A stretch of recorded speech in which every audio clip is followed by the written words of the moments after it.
est en intervalle surface. J'ai demandé à Marmoud, mais il ne sait pas le temps qu'on met exactement. Lui, il a mis une alarme.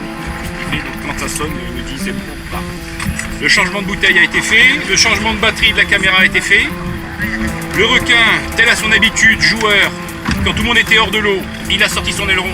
Je ne l'ai pas vu. Mais bon, je le crois, parce qu'apparemment, c'est un requin qui aime bien ce genre de jeu. Madame est en train de dormir. Voilà. It's not time to sleep, Mélanie.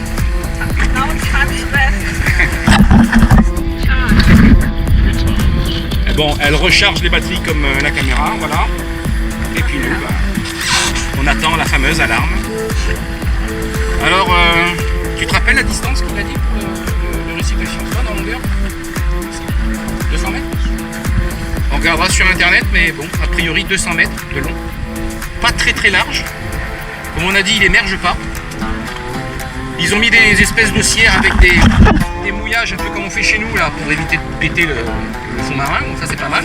Parce que vu les gros bateaux qui sont dessus, ben, ça n'irait pas. Un bateau il te fracasse tout, donc ça c'est bien.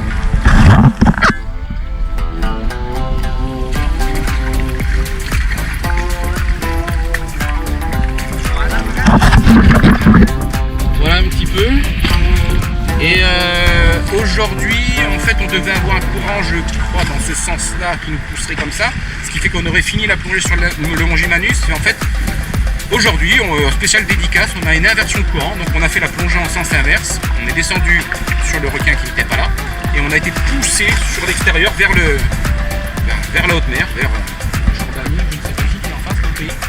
Voilà. Donc c'est pour ça qu'ils nous ont récupéré à ce moment-là. Et voilà la spécificité. Donc il nous a proposé une plongée côté, alors je sais pas par rapport à l'orientation, côté est et après un côté ouest. Enfin, il y a deux côtés, ça fait une espèce de forme ovoïde comme récif. Alors je sais pas si sur la deuxième plongée on part sur l'autre côté. Ça sera la surprise du chef. Voilà.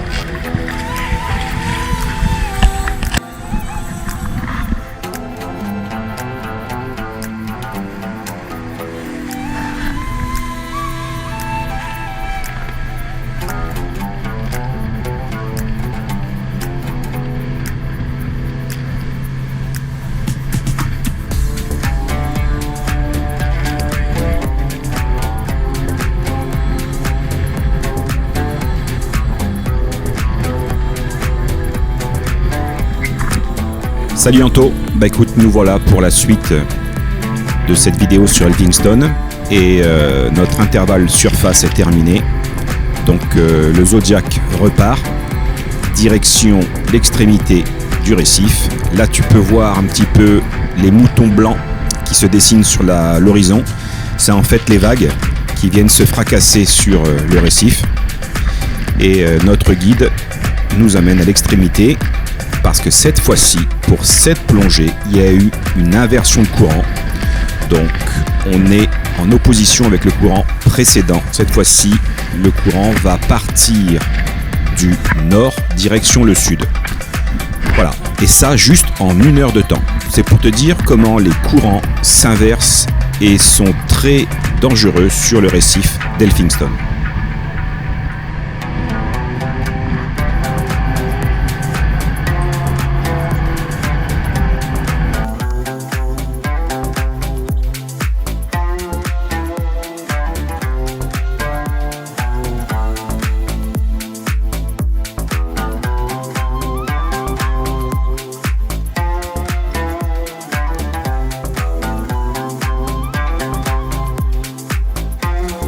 Allez, c'est parti pour cette deuxième plongée.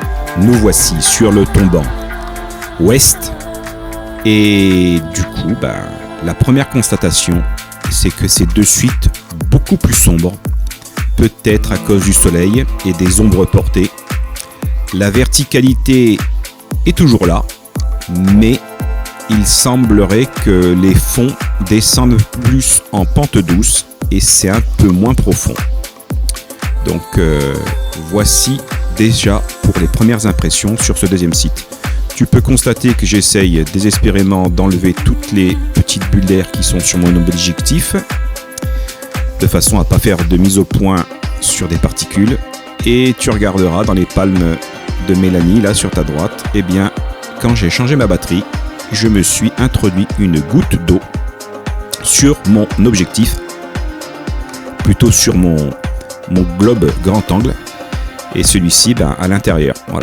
Voilà comment tu fais une bêtise en étant sur le bateau avec les conditions un petit peu difficiles.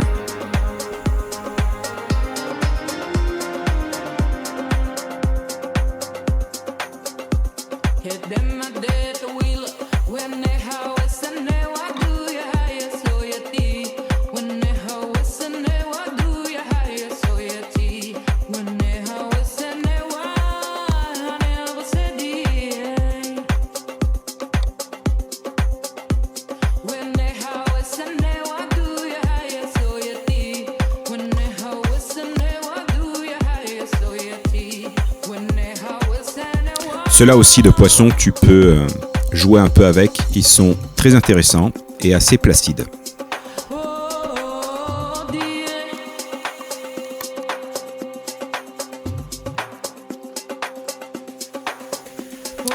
Cette espèce de fausse grotte, du moins ce surplomb rocheux, je l'ai trouvé très esthétique.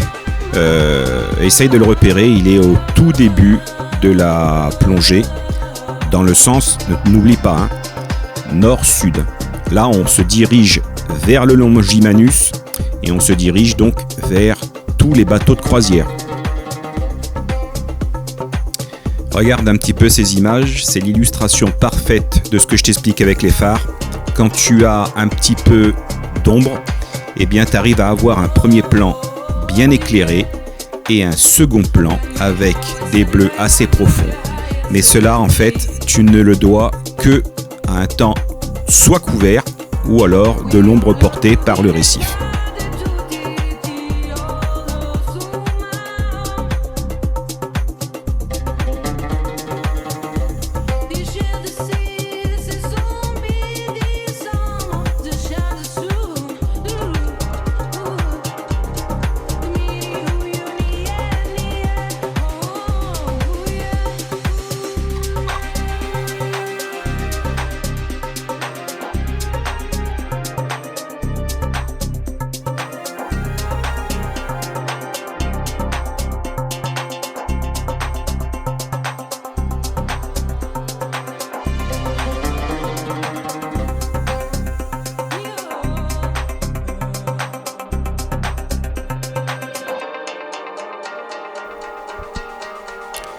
Alors lui, il m'a posé quelques difficultés. J'ai pas réussi à le shooter correctement. C'est une espèce, je me rappelle plus son nom. Je l'ai vu en Martinique déjà, ce poisson. Et je crois que c'est avec un nom comme empereur. Très très beau, de belles couleurs. Mais bon, malheureusement, il n'a pas été disposé à se montrer sous son meilleur angle. Et pendant ce temps-là, le guide continue toujours son trajet. Donc, allez, on se met à palmer pour essayer de le rattraper.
Là, il faut bien reconnaître qu'au niveau vie fixée, il n'y a pas 1 cm² de libre de roche à nu. Tout est occupé par la biocénose. C'est vraiment impressionnant. D'ailleurs, tu peux absolument pas mettre une main ou t'appuyer sur quoi que ce soit sans pouvoir briser tout un écosystème. Donc voilà, fais vraiment très attention à ta flottabilité.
Tu vois, quand je te dis que ce type de poisson ne bouge pas et pose vraiment devant l'objectif, voilà, ça c'est un bonheur, ça.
Tiens, revoici un Napoléon.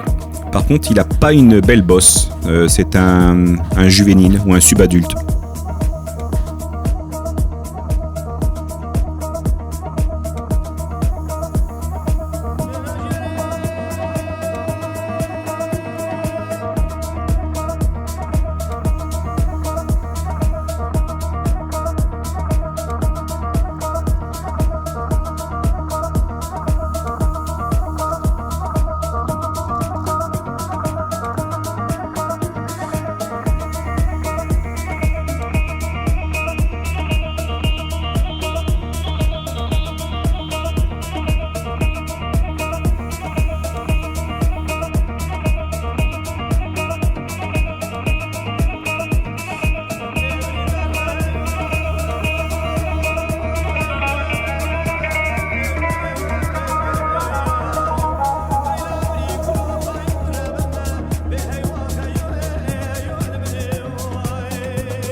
Bon, tu as vu le signe qu'il m'a fait? Eh bien, c'est très simple. Je dois désormais éteindre mes lumières. Donc, on est à mi-distance du récif d'Elphinstone. On est potentiellement en capacité de croiser un requin, voire le Longimanus qui se trouve au bout, justement, devant toi du récif. Mais peu importe, à partir de la mi-distance du récif côté est, eh bien, tu as vu, ouest autant pour moi, il te fait couper les phares et là, c'est mort, tu n'as plus d'image magnifique à sortir du récif et c'est ça le côté un petit peu négatif de la chose.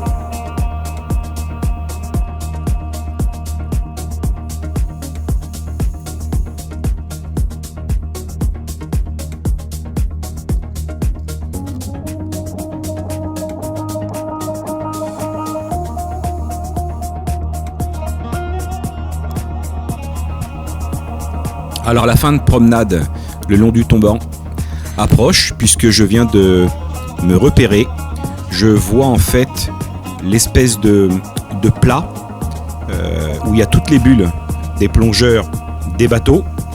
Donc je me dis qu'on est revenu au départ de la première plongée sous les bateaux de croisière et je me rappelle très bien cette forme qui est la prolongation du récif d'Elphinstone, qui forme une petite butte sur un fond de 20 mètres. Et c'est là que je me rappelle avoir loupé les carangues au début et que potentiellement notre Longimanus doit nous attendre. Donc le moniteur, du moins le guide, a sorti son parachute, on est au palier. Je me suis parfaitement repéré puisque je viens de voir les coques des bateaux de croisière et le but qu'on s'était fixé quand on était dans l'intervalle surface, eh bien c'est que nos paliers, nous devions les faire à scruter l'horizon. Tu vois, on a les coques de ces gros bateaux de croisière et nous devions faire des 360 sur nous-mêmes, bras repliés le long du corps pour ne pas être une proie facile, on va dire, et on devait scruter l'horizon dans le bleu à l'affût de voir si le Longimanus se rapproche de nous. Et pour l'instant, eh bien, on attend. Mais rien ne se passe.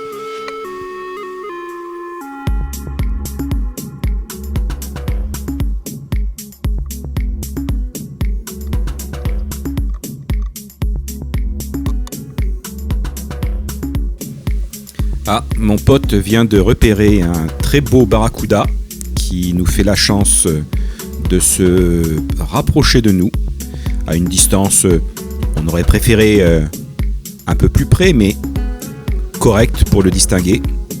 Par contre, tu vois que mon appareil a beaucoup de difficultés à faire une mise au point avec l'autofocus puisque la cible est assez loin. Donc, entre moi et le poisson, il y a une colonne d'eau avec des particules. Et du coup, c'est ce qui rend la difficulté de la mise au point de l'autofocus.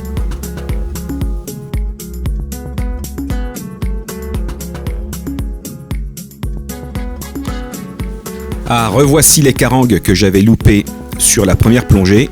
Tu vois qu'elles sont curieuses, elles t'offrent qu'un seul passage.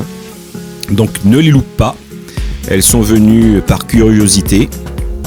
Heureusement qu'elles étaient là parce que le temps d'attente au palier était monotone et assez long.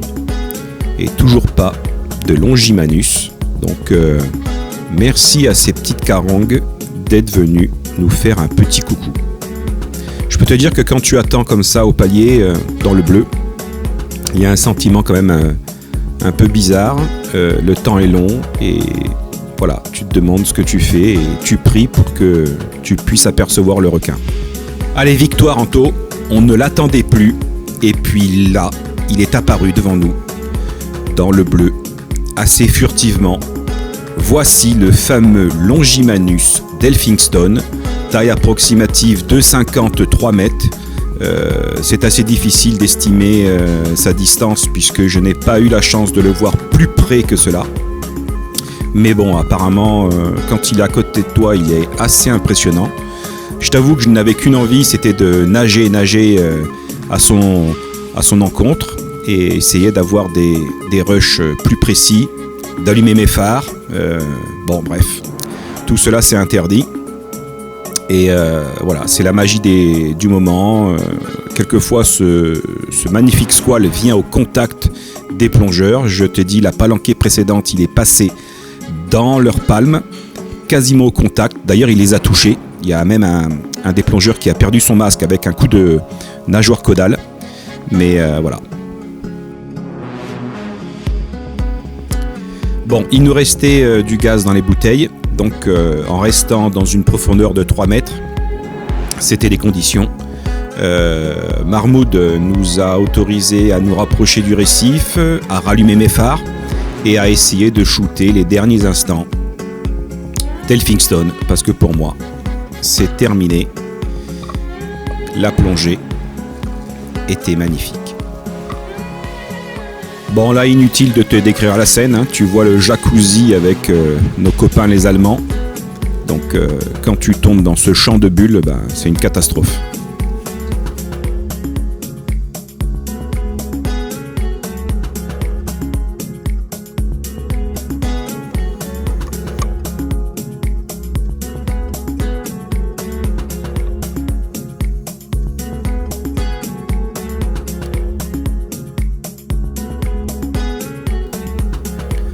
Pour mes derniers instants sur Elphinstone, eh bien, je tombe nez à nez avec un Napoléon qui avait une curieuse envie de jouer avec moi.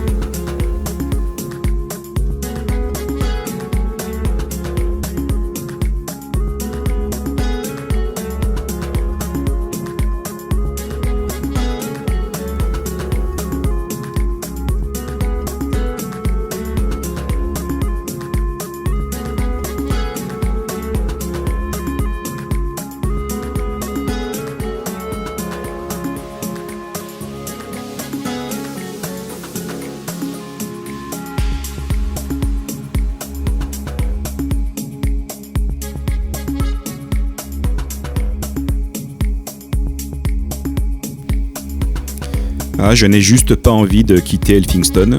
Là, tu vois les attaches, les haussières qui tiennent les bateaux de croisière. Je n'ai pas rallumé mes phares, je suis tout en lumière naturelle.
Là, j'ai Marmoud qui me montre en fait une murène javanaise que j'ai du mal à repérer. Et écoute, je ne l'écoute pas et je sonde. Je descends à 8 mètres de fond alors que c'était interdit. D'ailleurs, je me suis fait engueuler après. Et voilà, je voulais impérativement avoir une prise de vue de murène. Donc nos paliers étaient terminés, le Zodiac était en approche pour venir nous chercher. Et voilà, donc on était à 3 mètres et je vois ça, donc j'ai pas pu résister, je suis descendu. Puis après, voilà, il m'a fait son speech, il faut pas faire ça, nanani nanani.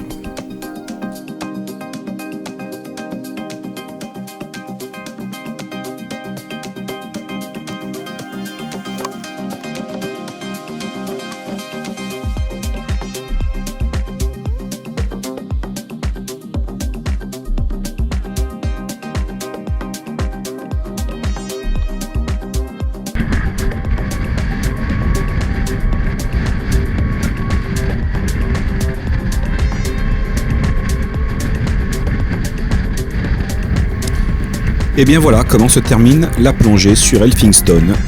Retour en navigation rapide, direction le resort. Bon, écoute, bonne chance à toi, j'espère que tu nous feras des images magnifiques sur cette plongée en taux.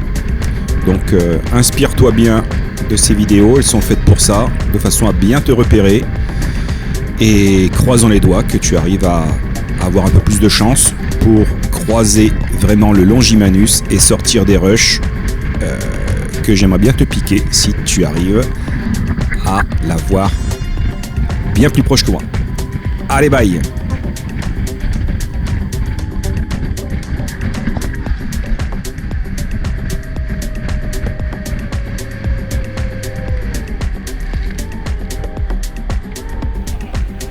Là, les bouées, c'est en fait l'entrée dans le reef au bout du ponton, et c'est ce qui est autorisé aux baigneurs du resort sous surveillance du garde qui est derrière le bateau. Là, il est sous le parasol, et donc tu vois les baigneurs. Donc c'est un environnement sécurisé et où il n'y a pas de requins, où il y a des filets.